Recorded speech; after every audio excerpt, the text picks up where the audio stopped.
So it's time for us to go and take a look at the Magic Trackpad 1 and see how this specific trackpad holds up in 2023. Now, I think it's been about 13 years or so since this trackpad has actually been released. And what's so crazy is you wouldn't, look at this thing and look like it's like a super old trackpad, but definitely when you go ahead and compare this thing against the Magic Trackpad 2, there is a massive difference. And if I were you, I would 1000% recommend buying a Magic Trackpad 2. It only makes sense buying something like that over the Trackpad 1, mostly because you don't have to worry about batteries, you don't have to worry about anything. It's a super easy experience to use a Trackpad 2.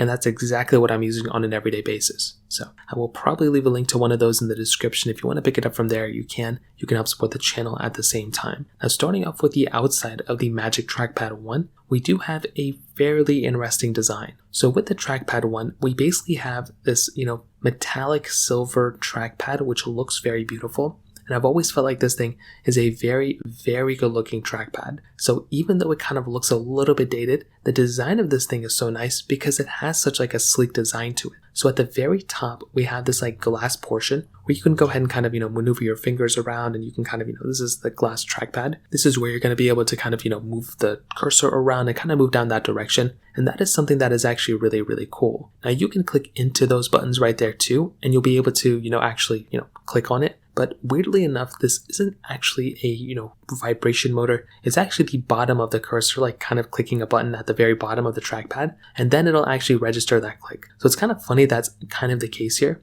but it's still a cool thing, and I'm glad they actually put it on this specific trackpad. Now on top of that, on the top portion, you have this like little like silver circular portion of the trackpad. But the thing here is that this is actually a removable battery portion. So the thing with this trackpad is that you're able to actually kind of screw the side of the specific thing off, and you're able to take the batteries out from the side of the specific trackpad. So I think the cool thing here is that you're actually able to go ahead and quickly take things like take the battery out and take the battery back in. And it's a very easy thing to do here. And I think it's cool. I think it's great. But I'm just not a fan of this battery removing option thing. I think it's a very strange, it was understandable at that moment. I think this was honestly before the Lightning connector came out too, or just around that same time. Actually, no, it was like a few years before. So this is understandable. Batteries were basically what made the world go around during that moment, or at least removable batteries. So there's not really anything to worry about here. But in 2023, this is by far the biggest reason why I would not recommend buying this trackpad. There's just really no reason to. It just kind of makes zero sense at all. So that is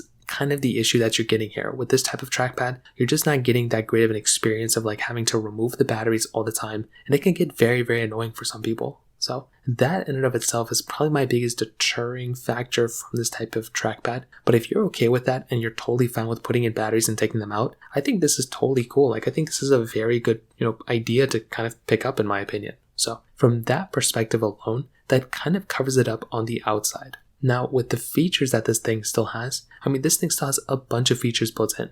You can easily go through and use this trackpad for basically whatever you want to. If you want to use it with the latest MacBooks, you have that ability. If you want to use it with some of the older MacBooks, you have that type of capability as well. It syncs up fairly well with your Macs still, which is pretty cool. If you want to quickly turn on your MacBook, you can do that, or turn on your iMac. You can do that by like moving around your cursor and turning it on. It still is configurable and manageable with a lot of other Apple, softwares as well. So that's always been really cool. And it works just like a regular mouse. It works like a regular trackpad. But I do think there's two things that kind of deter me away from using this specific thing. One, the mechanical buttons. You have to like actually manually click this specific, trackpad rather than actually clicking like a vibration motor kind of system. I feel like that's kind of what works a little bit better. But also with the removable batteries, that is by far the most annoying thing going on here. And I'm just not a fan of that specifically. Having to like remove the batteries and bring them back in. I'm just not a fan of that. And that's always been something that kind of throws me off here. So in terms of that kind of covers that up. If you have any other thoughts or questions,